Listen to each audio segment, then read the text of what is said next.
It was the color that stopped me first, a dull, unnatural gray against the wet brown soil. I knelt beside it, brushing away pine needles, and saw the curve of bone, fragile and pale as driftwood. There was fabric, too, just a few strands faded green like something once worn in laughter. The forest was silent, except for the drizzle tapping against my jacket.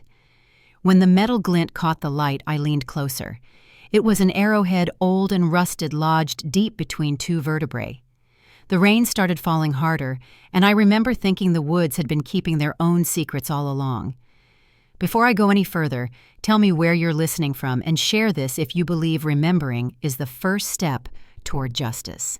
Back then, the Quinault Valley was the kind of place where life moved in small, predictable circles. The logging truck still rolled through at dawn headlights, flickering through mist, and the diner on the corner served the same burnt coffee it had for 30 years. I'd been retired from the Park Service just long enough to miss it, the smell of wet cedar, the feel of the map under my thumb, the way the forest changed with the light. Most mornings I'd walk my property line before the sun cleared the ridge, listening to the low hum of the river, the woodpecker's steady rhythm against a fir trunk. There was a peace in it, a rhythm you could count on. That fall, the mornings came cool and clear, 50 degrees by sunrise, the kind of air that feels sharp in the lungs.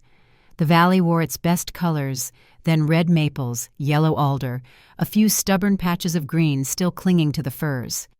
Folks around town were getting ready for hunting season. It wasn't just about the deer, it was tradition, something passed down like a family recipe. Christopher and his cousins always took the first long weekend in October. I remember them standing in my driveway 2 nights before they left the bed of Christopher's pickup piled high with gear. He was grinning, arms crossed over his chest, teasing Tony about packing too much jerky and not enough water. 4 days, he told me, tapping his watch. We'll be back Sunday before dark. I nodded, told him I'd keep an eye on Mia and the house while he was gone. It was our usual exchange. They'd done this trip every year since their 20s, 5 young men chasing clean air and a story to tell around the next family barbecue. Tony was the easy laugh, the one who could turn anything into a joke. Byron, the planner, kept everyone organized. Randall was quiet but eager, always bringing some new piece of gear he swore would change everything. Ralph was the storyteller, the one who could make even a broken tent pole sound like an adventure. I'd watched them grow up over the years, the kind of boys who could gut an elk by 15 and fix a truck engine by 16. They weren't reckless. They respected the woods. That's what made what happened next so hard to believe. The night before they left, Mia stopped by my house with their toddler, Emma, bundled in her arms. She looked tired, but proud that her husband had built a life that could still find joy in the simple things. She told me they'd packed enough supplies for 4 days, maybe 5, just in case the weather turned.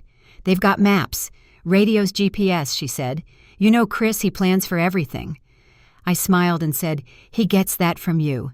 She laughed, shook her head. That laughter is something I still hear sometimes in the quiet before sleep, soft, certain untouched by what was coming. On the morning they left, I watched the convoy of 2 trucks roll past the edge of town, rifles racked, coffee steaming from paper cups. They honked as they passed my road. Ralph leaned out the passenger window, waving one last time, a grin on his face that said the world was still simple and good. I waved back. The air smelled like rain and wood smoke. The weekend that followed was ordinary. Saturday, I fixed a fence post by the barn. Sunday, I helped Mia with her generator after the lights flickered during a windstorm. It was the kind of storm you get up here loud for a few hours, then gone without ceremony. The roads glistened under the street lamps, and the mountains vanished behind low clouds. By Monday morning, the world looked freshly washed. That afternoon, I dropped by the diner for lunch. The waitress, Ruth, slid a plate of meatloaf across the counter and nodded toward the television above the register. Weather reports were warning of early snow in the higher elevations. I remember thinking of the cousins, wondering if they'd packed heavier coats. They'll be fine, I told myself, cutting into the meatloaf. They know these woods better than most rangers. Still, that night something felt off. Maybe it was the quiet. No one had called to say they were back. Usually by Sunday evening, Christopher would swing by my place with a cooler full of venison and a tired smile. But the driveway stayed empty. The porch light across at Mia's house stayed on long after Emma had gone to sleep. Tuesday came with a low fog that clung to the river. Mia stopped by around noon, trying to sound casual but failing. They probably stayed an extra day, she said, twisting the strap of her purse in her hands. You know how they lose track of time out there? I nodded, but something in her voice, that small tremor, the kind you can hear only if you know the person well, sat heavy in my stomach. That evening I walked down to the trailhead myself. The parking lot was nearly empty, save for 2 sedans and a Ranger truck. I saw their pickup right away. Christopher's old Ford red paint dulled by years of sun. It looked untouched, the windshield speckled with pine needles. The sight of it stopped me cold. I told myself they'd just gone deeper into the valley, that maybe one of them had turned an ankle, that the delay was nothing more than the woods being what they were, unpredictable. But as the light faded and the mist began to rise again off the ground, I couldn't shake the feeling that something had shifted in the air. I stood there until my breath turned white and the forest swallowed the last of the daylight. The trail stretched ahead into shadow quiet, endless. The truck keys still hung from the ignition, swinging gently in the wind. And somewhere out there, 5 men who knew every inch of those woods better than anyone I'd ever met, had not come home. The forest, I realized, was listening, and for the first time in my life, I didn't know what it was waiting to say. I watched the light bleed out of the Quinault Valley, the way it always does in October, slow and obedient to the mountains, and I told myself they'd come sauntering out of the trees the moment I turned my back. I kept the toddler bundled in a blanket in the passenger seat of our car, a thermos between us, and made deals with the dark. 5 more minutes, 1 more truck down the road, wait until the Ranger makes his rounds. The cousin's pickup sat 3 spaces over, dusted with the day's pollen, the bed still lined with a cooler and an empty gear tote.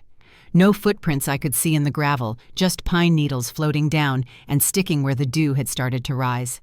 By 8, I called again and again, and the sound of Christopher's voicemail. His voice, a little breathless from a laugh, felt like something I should have been able to reach through the phone and pull back. I called Tony's line, then Byron's, straight to silence. A woman lifted her hood and walked past me without meeting my eyes, the kind of quick glance that meant she recognized the look on my face and didn't want to borrow it for her own evening. When the Ranger drove through with his window down, I stepped out into the cold and said their names too quickly, as if speed could undo the fact that we were now counting hours instead of minutes. He looked at the truck, at me, at the child asleep in my seat, and said, "Let's get you inside the Ranger station where we can make some calls." He was kind without saying he was being kind, which is the kind I can stand. In the narrow office, the walls were crowded with maps, trails highlighted in different colors, pins pressed into names I didn't know yet, rivers and ridgelines and turnouts along roads I would learn blind by the end of the week. I gave him the plan the boys had sketched a loop of, about 20 miles over 4 days bivouac, near a basin they liked because they'd seen elk there last season, back down by Sunday before dinner. I told him they had paper maps, a compass, and an old handheld GPS that worked when it felt like it. He wrote while I talked, and when I started telling him things, he didn't need favorite candy bar songs. They sing when the pack straps bite. He let me keep going until my voice steadied on its own. Then he called his supervisor, then the county, then the same number I'd already dialed, just to be sure the phones weren't suddenly going to behave for him and not for me. It was past 9 when the cousin's parents and partners began to arrive, Lena with her hair still damp from a shower she'd abandoned when my message landed, Byron's brother with his jaw set the way you do when you're hunting for an argument and the world won't offer one. We stood under the buzzing fluorescent lights while the Ranger worked a checklist. Last seen clothing equipment, any medical concerns, any fights, any reason they would walk away from their lives. The last one stung like an insult until I saw how carefully he didn't look at me while he asked it as if he could sponge the question from the air before it touched skin. By midnight, the plan was simple and made of patience, no helicopter until morning light, no dogs until handlers arrived from the other side of the peninsula, no volunteers wandering into terrain that would swallow them without trying. He drove us back to the trailhead and shined a heavy flashlight over the lot. It made the cars look like sleeping animals. I walked to the cousin's pickup and stared through the side window. even though I knew what was in there, the stuff you don't take into the backcountry because it's dead weight, a second cooler for the ride home, a folded tarp, the jacket Christopher always left behind because he ran warm. I thought about keys because that's where my mind goes when it's trying to find structure. The keys weren't in the ignition. Tony always pocketed them. My brain dug around for rules and found exactly none that could make that ordinary detail useful. We tried to sleep. I didn't, and I don't think Lena did. A patrol car idled at the edge of the lot like a porch light, and every time the radio cracked, I sat up and tried to hear the words through glass and night and distance. When the first hint of pink laid a strip across the river, the ranger returned with a pair of young deputies who moved with the quiet efficiency of people already rehearsing their calm. Over paper cups of coffee that tasted like tin, we laid out the map on the hood of a truck and traced the loop with a finger. He asked me to show him where the boys liked to fish, where they usually stopped to glass the clearings where they tended to camp, even when they said they'd try something new. I pointed and remembered, and his pencil marked each place with a small dot, then another where a side trail met a game track, then a line along a creek where the banks undercut and looked harmless until you stood on them. He sent 2 teams up trail with radios and a reminder that sound carries strangely in those valleys. He told us we could come to the command post where the signal was better, and the maps were big enough to read without bending your head like a prayer. By noon, the dogs had arrived, noses, hightails sharp with focus. The handlers let us look and then gently, firmly asked us to stay back so the animals could work without our worry in the air. We stood with our arms folded tight across our ribs and tried to be furniture. The day warmed, the ferns threw off dew in a fine mist. And the first update came down from a team a few miles in boot prints on soft soil that matched the tread we'd photographed from Christopher's boots months ago, a wrapper from a brand of peanuts only Randall eats. It felt like a hand on the shoulder you're close. The next call dragged a shadow over that brief lift. The prints wandered onto rock and didn't pick up again on the other side, which could mean the boys stepped onto the sort of terrain that doesn't hold marks, or could mean nothing at all if the light hit wrong when the team looked. The ranger kept his voice level as he repeated the words into his log. Found residue. Lost certainty. The helicopter came in mid-afternoon, a chopping presence that stirred the alder leaves and drew half the county out to the road with hands over their brows. It made a grid in the sky, and the command post tracked it with a grease pencil on a plastic sheet over the map. Each time it swung over the basin, I pressed my hands a little harder into my armpits, waiting for the radio to crack with magic words no one ever promised. It didn't. They saw a fire ring that could have been anyone's, a tarp edge pinned with rocks, logs that might be a windbreak or might be a natural fall. The pilot said the basin looked good for a camp, and the ranger said they already knew that, and the pilot apologized in a tone that made me like him. The first evening wrapped itself around us with a thin wind. We sat on folding chairs and ate from paper plates without tasting anything. A volunteer from a church in Aberdeen brought hot dishes with foil over the top and asked after the baby in a voice you use at the end of a funeral. Byron's brother paced, then apologized for the pacing, like it could be harmful to the people around him, and I told him he could wear a rut in the earth if it let him breathe. That night I went home because the ranger told me to, because the child needed quiet and a real bed, because the older women, mothers of men who once left for shifts at docks and came home 5 hours late with stories, instead of apologies, took my hands and said, "You'll come back at dawn, and you'll need a shower by then." I lay on our bed and stared at the ceiling and listened for the 3 thumps Christopher makes with the heel of his boot on the porch before he reaches for the knob. I heard every car on our street and decided each one was his and then not his and then his again until I got up and washed my face and came back to the station in clothes that smelled like last night's fear. Day 2 brought a kind of weather you only believe in if you felt the first cold drops hit the back of your neck and then watched the world blur. The rain ran off the roofs in sheets, drew lines through the dust on windshields, and turned the dirt pullout into a soup that swallowed the edges of the parking lines. The handlers worked until the rain drowned the scent in the upper duff and made the dogs expensive hikers. The ranger called in a second helicopter to fly low between the trees and listen for shots, whistles anything that might be a signal, and not water. We set an easy up over the table where the maps lived and weighed the corners with rocks like we were holding a body down. Updates came thin and far apart. A new set of boot prints, possibly the same prints headed in the right direction, or the wrong one depending on what you thought the right direction was. A broken branch at shoulder height that meant a stumble or an elk. A torn sleeve off a jacket that could have been Randall's, could have been any man's.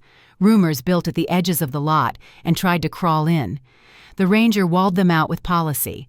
He listened and then set them aside, and then, when one came from a person who said he'd been on that trail the day before and heard two men arguing off in the brush, he wrote that one down and sent a team to walk it.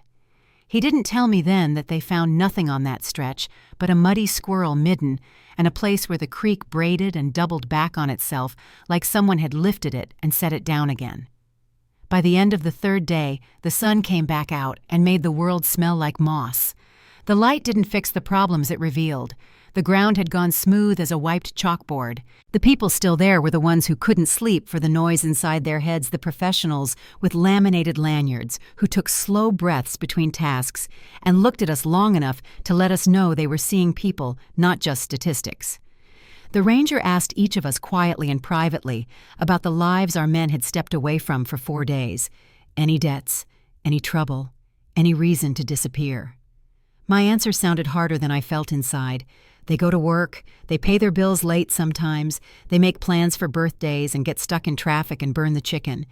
They don't practice vanishing.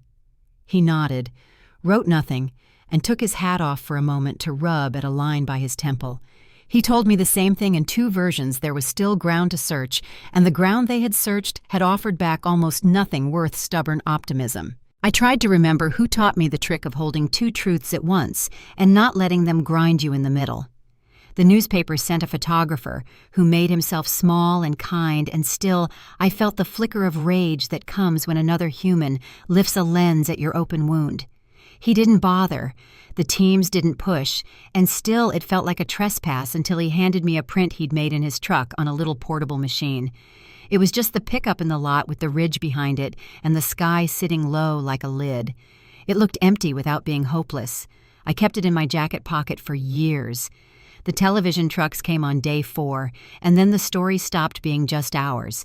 The ranger stepped up and gave them the facts as he had them short and uncolored by his own worry. The reporter turned to me and asked if I wanted to say anything to the 5 men out there if they could hear. I tried to say something light, something we'd laugh about later when they came dragging back to the truck dirty and starving, but all I managed was, "We're here." And then I couldn't say anything else. The part of me that needed to be somebody else's support beam stood me up and walked me back into the station and shut the door on the microphones.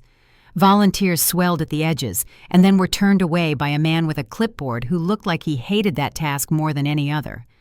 They brought sandwiches and spare socks and those disposable rain ponchos that sound like grocery bags when you move. At night, people lit candles in town and left them on sidewalks, and you could track the worry by the wax drippings the next morning. Lena and I took turns sleeping in a motel, and then in our cars, and then not sleeping at all. On the 5th day, the ranger spoke to us in a circle and used the word suspend, and I hated the word for how polite it was. Suspend the aerial search. Suspend the dogs until the scent could be found again under the drenched earth. Suspend the idea that you can't move forward if you can't see a straight line from where you stand to the place where love is supposed to return you home. Suspended meant, we will come back, but the quiet it left behind was not restful. We stood under a sky that had gone back to being perfectly ordinary and tried to believe that men who could field dress a deer by lantern light and navigate by stars had not simply stepped through a curtain we couldn't see and kept walking. After that, the days began to pile up in a way that made numbers meaningless. A tip would breathe for an hour and then collapse under its own weight. Someone claimed they'd seen the cousins in a gas station an hour east, and I drove the entire route with my palms sweating on the wheel and found nothing but a clerk with kind eyes who said he wished he'd been the one to see them. Somebody said there were bear tracks near a ravine and tried to build a story out of that, but the ranger who'd walked that ravine for over a decade knocked it down gently. Bears aren't the problem. People want them to be when they need a villain. The problem was that nothing in that forest was designed for human certainty. The problem was that the river braided and the ferns stood up after you bent them, and a day's rain could flatten your search grid into a mess of guesses. I learned how to keep my voice calm when strangers suggested that men sometimes choose to leave. I learned how to swallow the bile that rose when a neighbor hinted that maybe there had been a fight out there, as if that was a story you tell to help anyone sleep. I stopped working because the phone might ring. Friends left casseroles like we'd had a baby or a funeral and didn't know which one to dress for. On Sundays, I sat in the back row of the small church off Greenwood and stared at the wood grain on the pew in front of me until the lines went liquid and I had to blink hard to dry them again.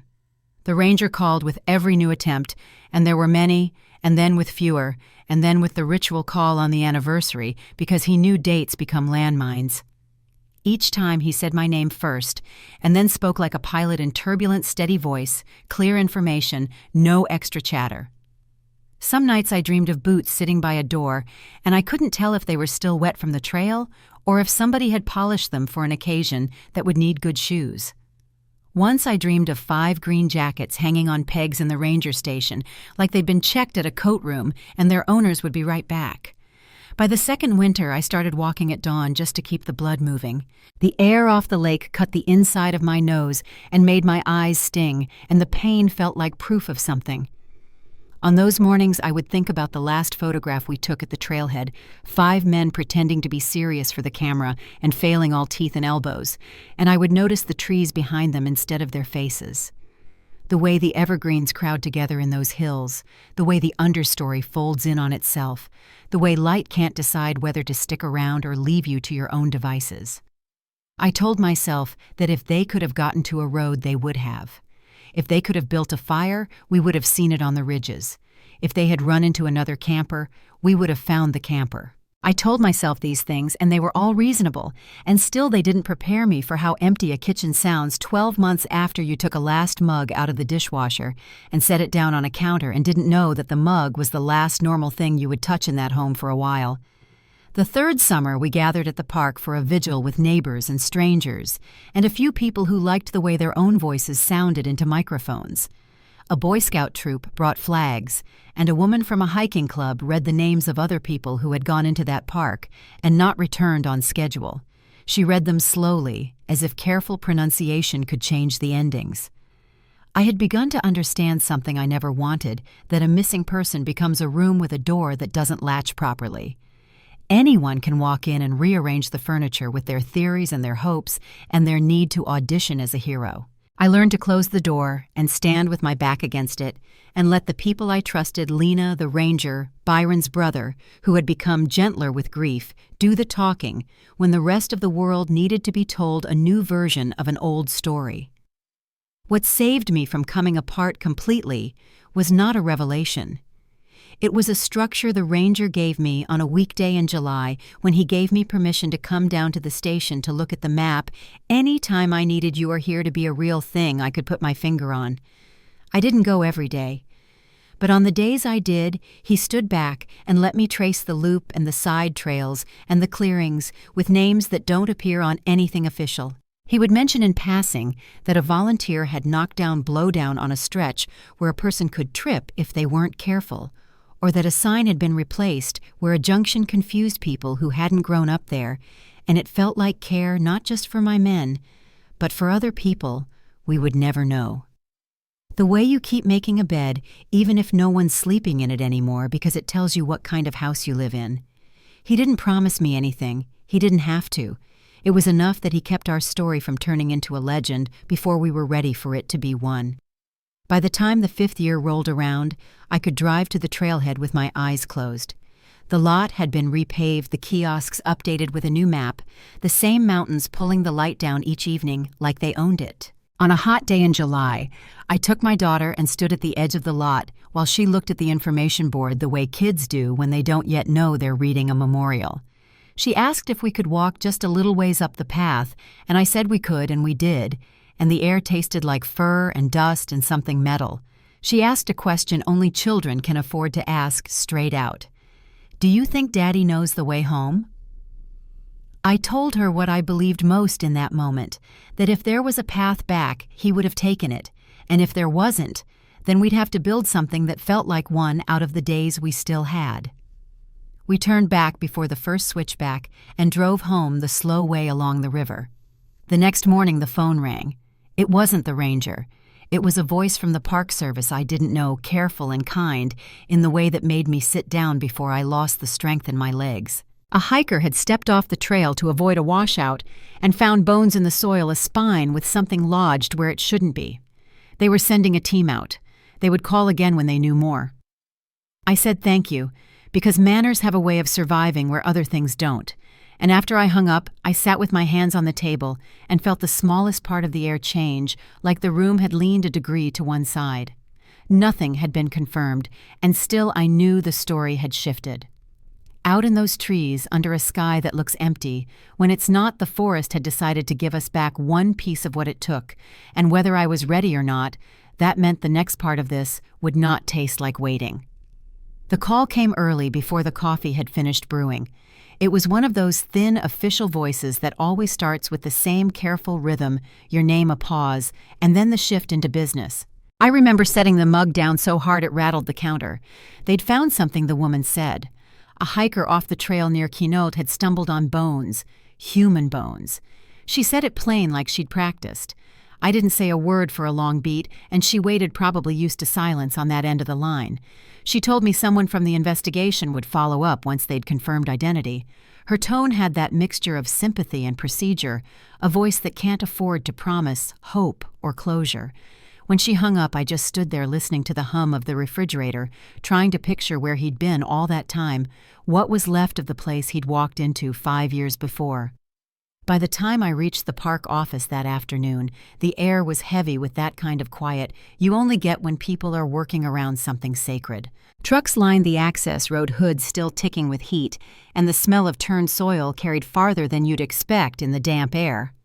A ranger I didn't recognize met me by the cordon tape and told me they'd uncovered part of a spine, a few shreds of fabric, and something lodged between the vertebrae, a metal tip of some kind. I thought he was avoiding my eyes, but then I realized he was watching the ground, like he didn't want to step on anything that still belonged to the dead. I asked if they knew which cousin, though. My heart already knew the answer. He didn't say it. He didn't have to. I'd heard the name when I saw the look on his face, Ralph. The quiet one. The one who used to bring stories home from these trips, not tragedy. When the investigator Dale Harlan showed up, he carried himself like someone who'd seen more scenes than he could count, but this one still got under his skin. He asked if I could confirm Ralph's build, any identifying marks, anything that would help when the lab reports came in. I remember my voice shaking as I described the small scar under his chin, how he'd gotten it as a boy climbing the fence behind my father's shed. Dale nodded, writing every word down like it mattered. And maybe that was the first time I realized how important it was that someone in that forest cared enough to listen. The rain held off for most of the day, long enough for them to extract what was left without the soil turning to soup around their boots. They worked with small brushes, gloved hands, steady, no sound except the scrape of tools and the occasional low murmur. You could hear the river in the distance, that endless motion that never learned how to stop, not even for grief. When they brought the arrowhead out, I felt my stomach drop. It wasn't new. It had a hand-forged look, rough edges, the kind of thing made by someone who still believed iron could be shaped into power. Harlan leaned close under the tent light, his breath fogging the mask he wore. He said it wasn't the kind of arrow you buy at a store. It was custom, maybe from a local craftsman or someone who hunted off-grid, and that one word, off-grid, carried the first real chill I'd felt since the call. I asked him what that meant, and he told me about poaching, about the men who lived half wild out here, trapping, killing, selling meat on the side. He said there were places in these woods the Park Service rarely reached, places where rules didn't stretch far enough to matter.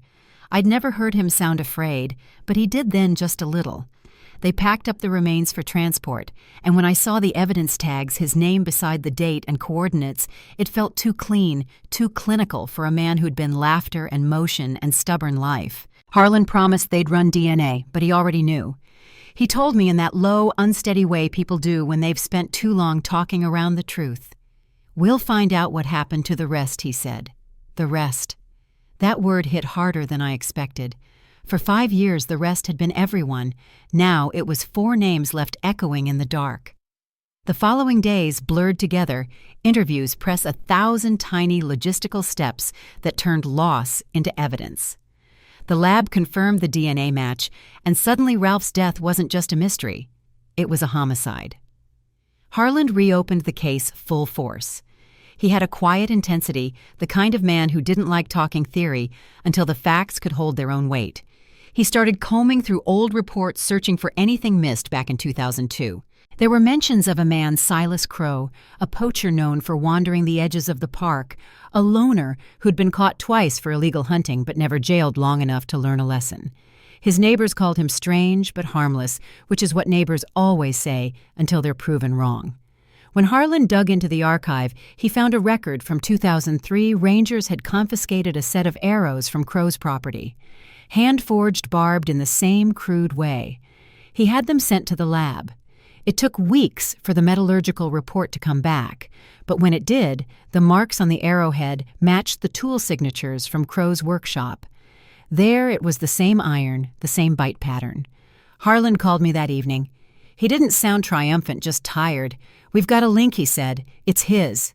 I remember standing at the kitchen window looking out at the line of firs beyond the porch, the light sinking behind them the same way it had the night they disappeared. I wanted to feel relief, but all I felt was the weight of what came next. With Crow dead since 2005, heart attack in his cabin, the truth had to come from what he'd left behind. His journals were still in evidence storage from a property seizure, a small stack of leather notebooks filled with cramped handwriting. Harland read them cover to cover, every page a confession written without remorse. The entries from October 2002 made my blood run cold. 5 city boys stumbled into my traps, one line said. 1 got the arrow, the rest fought hard. He wrote about dragging bodies where no one will find them and hiding rifles that don't belong to me. Harland showed me copies of those pages. The words looked ordinary in black ink, but they felt like violence. That was Ralph's death reduced to a sentence between a grocery list and the weather. Finding Ralph should have been closure, but it wasn't. It only widened the hole, because the rest of them were still out there somewhere. Christopher, Tony, Byron, Randall. When Harland told us about the search plan, I asked to go, and he said no, not unkindly, just final. He said the terrain where they'd found Ralph was treacherous, and I didn't need to see it. I told him I'd already seen worse in my head every night for 5 years. He didn't answer that. Instead, he promised to call me the moment they found anything new. That promise held less than 2 days. It was late afternoon when he called again. They'd found another site not far from the first, a small depression covered in vines and roots. I drove out before he could tell me not to. When I got there, the sun had dipped low enough that the whole forest was washed in copper light. The air smelled of damp iron and pine. They'd unearthed another set of bones this time with a skull intact. Harland crouched nearby, hat off his hair, damp with sweat. He looked older, the kind of older that comes from knowing the answer before it's official. The bullet hole was clean through the front of the skull. Christopher. My knees gave out before the word left his mouth. They found a second bullet in the soil nearby, flattened .30 caliber. Harland said it matched the type the cousins carried for hunting. One of their own rifles had been fired, maybe turned on them. He didn't speculate out loud, but I could see the questions pressing behind his eyes. That night I couldn't sleep. Every sound outside, every owl, every car door down the street became the echo of that forest. I imagined the moment they realized they weren't alone out there. The confusion, the noise, the panic. I thought about how Ralph had been shot from behind, how Christopher's wound came from the front, how fear and chaos must have tangled together in that valley. By morning, Harland had new information. A rusted rifle barrel had been found in a creek nearby. The serial number matched Tony's registration. It was bent, almost folded like someone had used it as a club. They found traces of blood in the crevices, Byron's DNA. It painted a picture I didn't want to see, but once it took shape, I couldn't unsee it. They hadn't gone quietly. They'd fought. By the end of the week, more remains surfaced, Randall's and Tony's, down a ravine bound with wire. The bindings were old, rusted, but intact enough to tell the story. These weren't accidents, and they weren't mercy. The pattern was deliberate. Ralph first ambushed, the others caught trying to find him. It was systematic. Harlan said the evidence pointed to Crow using their own weapons after they'd been disarmed. His voice cracked when he said it like it offended something deeper than his training. I asked if he thought Crow had acted alone. He hesitated. Then he said there were tire tracks at the scene from an ATV and footprints that didn't match his. Maybe one man could do this, maybe not. I didn't ask again. The possibility of more monsters in those woods was more than I could stand. When the search team recovered the final site, a burned shelter, a watch, melted into the ash, they knew it was Byron's by the engraving on the back. The fire had been deliberate, maybe to destroy evidence, maybe just to erase. But even fire doesn't finish the job in a place that wet. They sifted through every inch of soil and found fragments, charred bone bits of glass from a rifle scope. It was enough. 5 cousins accounted for. The entire picture pieced together in a week that felt like a lifetime. After the funerals, the park put up warning signs at the trailheads. Stay on marked routes. Report illegal hunting. Do not engage strangers. They were words on metal, nothing more, but I took some comfort in knowing the land itself was being watched. For a while the silence settled again. Crow was gone. His journals locked up the case file, stamped closed except for one lingering detail, a faded photograph found among his things showing him with another man. The second figure was half out of frame, blurred, wearing a hood. Harlan said it could have been anyone, but the unease in his voice told me he didn't believe that. He kept a copy of the photo pinned above his desk. I saw it once when I visited him months later. He caught me staring and said quietly, "We're not done yet." And in that moment, I understood what kind of story we were living in, one that might never fully end, because some parts of it were still breathing out there waiting to be found. For weeks after they found the cousins, I couldn't look at a tree line without feeling that same pull, the sense that something was still watching us from behind the dark. The park tried to go back to normal, but it never did. There was a silence hanging over those hills that didn't belong to weather or distance. It was the kind that settles in when too many people have bled into the soil. I kept in touch with Investigator Harlan. He didn't promise updates anymore. He just called when the evidence forced his hand. One night in late autumn, his voice carried that tone again, steady, careful, like a man holding something sharp. They'd found another knife. It wasn't new rust climbing the handle initials, etched so faintly you could mistake them for scratches.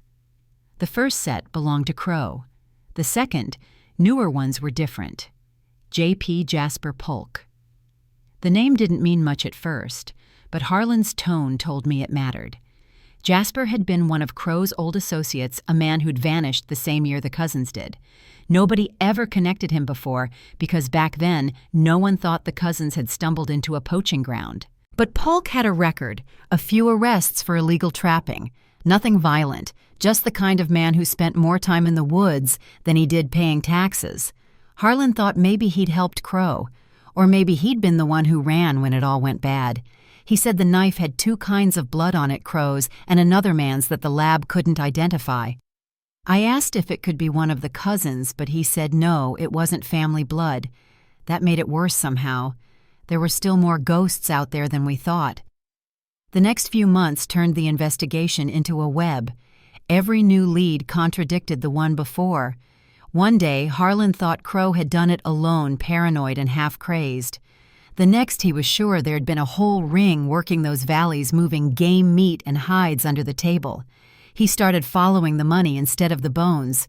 That's how he landed on a name that until then had only been a rumor, Gideon Tate. 60 years old, quiet, the kind of man you wouldn't notice in a diner, even if he sat right beside you. He'd been buying from poachers for years, turning venison and elk into farm stock for restaurants and butchers who didn't ask questions. Tate lived in a trailer park outside Tacoma, and when Harlan and the Rangers knocked on his door, they said he greeted them like a man who'd been expecting the knock for years. He told them he didn't know anything about any murders, just that Silas was a little wild, and Jasper kept him steady. Harlan said Tate smiled when he talked, the kind of smile that doesn't reach the eyes. When they searched the trailer, they found an old ledger pages warped from years of damp. It listed names, dates, payments. One line had Crow's initials beside a set of numbers, $5,000 paid in October 2002. That same week, the cousins vanished. Harlan's voice trembled just slightly when he told me. He said there were photographs, 2 grainy prints of the cousin's truck parked at the trailhead, the date scribbled in the corner. Someone had been watching them before they even stepped into the woods. I drove out to Tacoma once against Harlan's advice. I wanted to see Tate with my own eyes to know what kind of man could make money off another's death and still sleep at night. He looked smaller than I expected, fragile almost.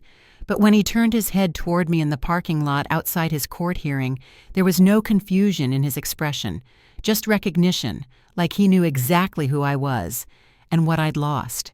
He didn't say anything, just lifted his hand slightly like a man greeting a neighbor. I don't know why that shook me more than any confession could have.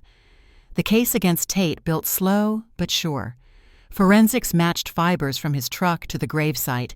Traces of ash in his fire pit matched soil from Crow's cabin. It painted him not as the killer, but as the cleaner, the man who buried what others had broken. But there was still the missing piece, Jasper Polk. The knife, the second set of initials, the blood no one could place. Harlan believed Jasper had turned on Crow, maybe tried to walk away with his share, maybe tried to tell Tate he was done. Somewhere in that mess a fight broke out, and the man with the loudest silence survived. We didn't know which of them that was until they found the shack. It was half collapsed, hidden deep in the Oregon border woods, maybe an hour from the nearest road. The place looked abandoned for years, broken jars, mouse nests, and a bow missing its string. On the table, still half charred from a long-ago fire, lay a letter sealed in grease. It was from Jasper. The ink had bled, but the words were enough. Silas went too far. I took care of the boys. Need the rest of my cut before I go. You owe me. Harlan didn't say the next line out loud when he told me, but I saw it in his eyes. If you don't pay, I'll talk. It was the first time I felt the story solidify into something cruelly simple: money, power, and fear. That's all it ever was. The cousins had walked into a business transaction they were never meant to witness. Crow pulled the trigger, Polk buried the damage, and Tate paid to keep the peace. But peace never lasts among men like that.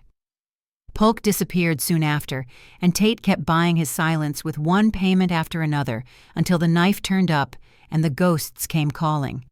When they finally found Jasper, it wasn't in a cabin or a motel. It was in a river. Divers located the body wedged between rocks inside a narrow cave along the canal system that feeds the valley. The skeleton was bound with wire, a bow still beside it. A bullet hole in the skull, clean and round.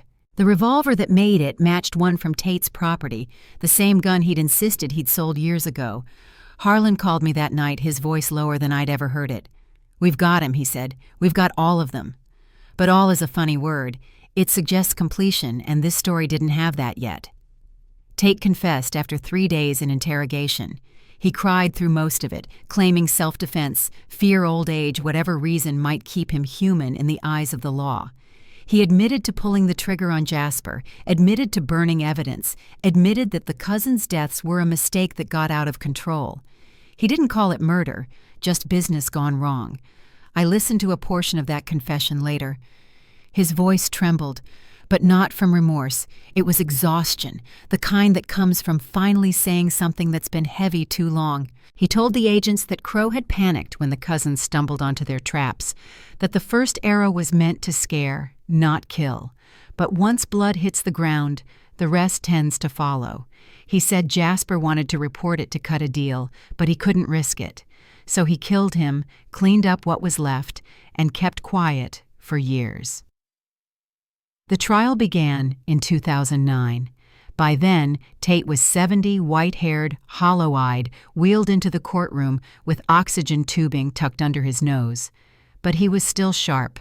His lawyer painted him as an old man caught in younger men's chaos, a bystander who made bad choices out of fear. The prosecutor called him the architect, the man who'd paid for silence. The evidence told the story better than either of them could: the journals, the photos, the wire, the revolver, the letters. Each piece carried the weight of 5 lives cut short. I sat in the second row, hands clasped in my lap, trying not to look at the crime scene photos when they flashed on the screen. At one point, I realized my hand had gone numb from gripping my own knee too hard. When the verdict came, it didn't feel like victory. Guilty on 6 counts, 5 for the cousins, 1 for Jasper Polk. Life without parole. The judge said the words cleanly, efficiently, and the courtroom exhaled all at once. Some people cried, some just sat still. I didn't cry. I just felt the quiet again, that strange quiet that started in 2002 and never really left. Harlan stood near the aisle hat in his hands, eyes fixed on nothing. When Tate was led away, he turned his head slightly toward me. Not in defiance, not in apology, just acknowledgement. The kind you give a stranger who happens to be standing at the end of a story you started and couldn't finish. In the months after the sentencing, the park added more cameras, more patrols. Warning signs went up along every backroad trailhead. It didn't erase what had happened, but it helped other families feel safer walking those same paths. The community held a memorial that spring at Green Lake. They put all 5 names on one granite marker: Christopher, Tony, Byron, Randall, and Ralph. A simple inscription underneath read, "Lost to greed, found in courage." I stood there with Mia, with Lena, with the others, and for the first time in years, the air didn't feel like it was pressing against my chest. But then, the whispers started again. A fisherman pulled a rusted box from the river near the old Keno Trail, a sealed metal tin, waterlogged but intact. Inside were photographs, more ledgers, another map. The handwriting wasn't Crow's and it wasn't Jasper's. It mentioned the boss. No name, no face, just that title. The map showed another section of the forest farther north circled in red. Harland called it unfinished business. He didn't tell me more, just that it could explain why Crow had so much money for a man who lived like a hermit. Maybe there had been someone above all of them, a buyer, an organizer, someone too careful to ever touch the blood himself. I remember standing on my porch that night, holding the phone long after the call ended, listening to the wind moving through the trees. It sounded the same as it had 5 years earlier, when everything fell apart, but it didn't feel the same. This time, I understood it. The wild doesn't erase what we do in it. It just waits for the right moment to show us what we've left behind. And I knew that whatever name came next, whoever that boss was, Harland would find him. Because the forest might forget the footsteps, but the earth never loses track of where the blood went. The first time I went back to the park after the verdict, it was raining. Not the kind of rain that hammers or stings, just a soft, steady mist that seemed to breathe with the trees. The Keno Valley smelled the way it always had, like cedar and cold earth, but it didn't feel the same. Nothing ever really does after you've buried what the land gives back. The trailhead was empty, except for a new sign bolted to the post, a warning about illegal hunting, poaching, restricted zones. Beneath the words, someone had left 5 small stones in a row. The rain had darkened them to the color of ash. I knew what they were and who they were for.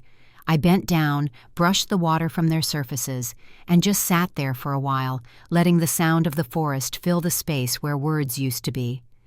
By then, Tate was in prison. The sentence had been handed down, the appeals denied. He'd die behind concrete walls instead of pine needles, and I remember thinking that was almost merciful compared to what the cousins endured. Harland retired soon after. He said he'd seen too many endings that didn't feel like endings, too many verdicts that left more ache than peace. But he came to the memorial every year, hat in hand, standing off to the side where the crowd couldn't see him. He'd nod once toward the marker like he was checking a box on some private promise he'd made to himself long before the case closed. We never talked about it again, but we didn't need to. For a while, the family stayed close. We leaned on each other because there wasn't anyone else who truly understood what it felt like to wait 5 years for the phone to ring, then another 3 for the truth to crawl out of the mud. Mia raised her daughter, told her stories about her father's laugh and his awful singing voice. Lena remarried a few years later quietly without any announcements. I remember seeing her at the market once. She smiled, but it was the kind of smile that never reaches both sides of the face. I understood it too well to call it sadness. It was survival. You learn eventually to carry the dead with a certain grace. You stop trying to set them down. The park changed because of them. More cameras, more patrols, more eyes on the parts of the world that used to feel too wild to ever be tamed. Folks in town argued about it. Some said it ruined the freedom of the forest. Others said it saved lives. I don't know which of them was right. All I know is that no one else disappeared in those woods after that. Maybe that's justice in its own quiet way. Then came the letter. It arrived in a plain envelope, no return address, no postmark, just my name in block letters. Inside was a photocopy of a page from an old ledger, the kind Tate used to keep. Across the top, in faded ink, it read, Wildlife Consulting, followed by a list of payments and initials. Near the bottom was a name I'd never seen before, Victor Lang. Harlan's successor, a ranger named Leah Kane, reached out a few weeks later and asked if I'd ever heard of him.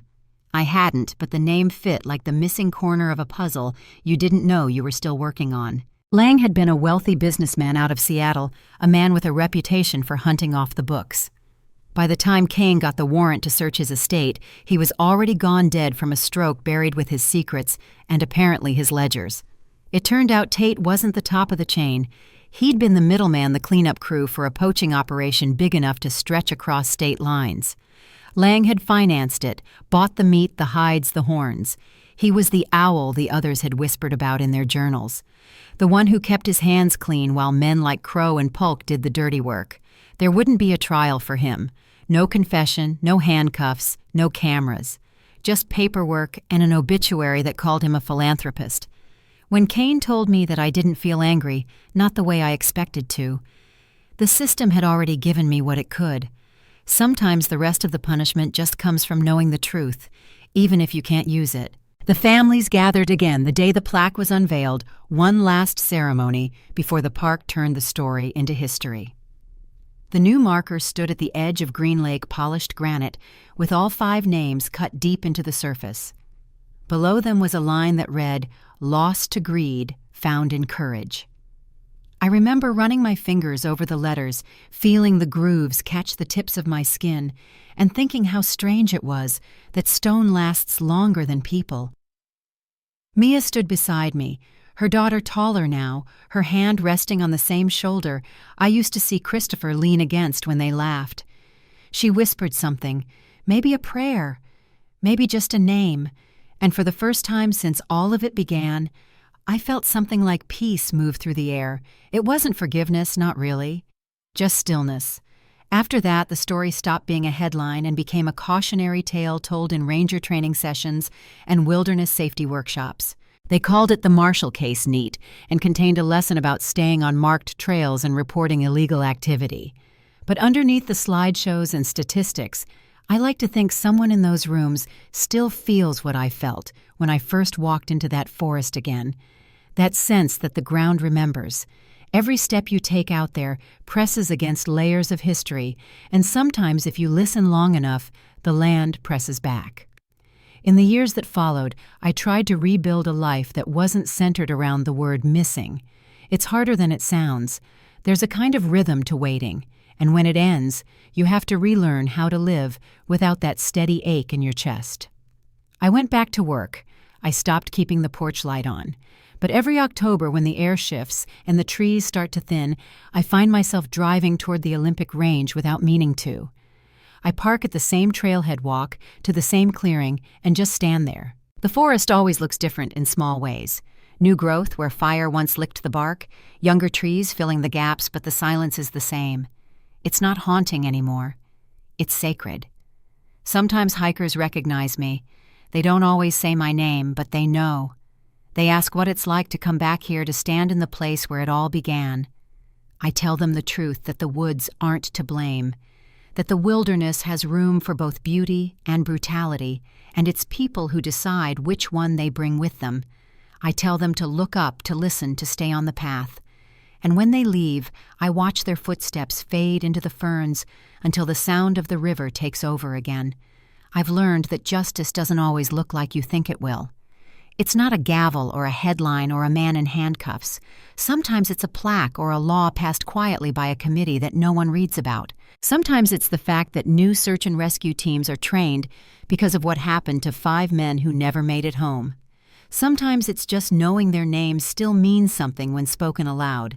The last time I saw Harland, he sent me a letter from his cabin near Spokane. He said he kept a copy of the case file on a shelf beside his desk, not because he needed it, but because it reminded him why he'd spent his life in the work. At the bottom of the page he'd written, "The wild doesn't keep secrets, it keeps receipts. It just takes time to show them." I think about that line a lot. It's true in ways he probably didn't even mean. Now, when I walk through the forest, I carry less fear and more respect. I know the kind of silence that follows violence, and I also know how the earth can heal around it. I've seen moss grow over a bullet casing roots, wrap themselves around a grave, and hold it steady until someone's ready to find it. Maybe that's all healing really is, learning to hold what's broken until it feels part of the landscape again. Some evenings when the wind moves just right, I hear the faint sound of a branch snapping deep in the trees. I know it's probably nothing, a deer august the forest shifting its weight, but I like to imagine it's them. The 5 of them walking some higher ridge laughing about the things we'll never understand. It's not comfort exactly, but it's close enough. The case closed officially in 2011, 9 years after the cousins disappeared.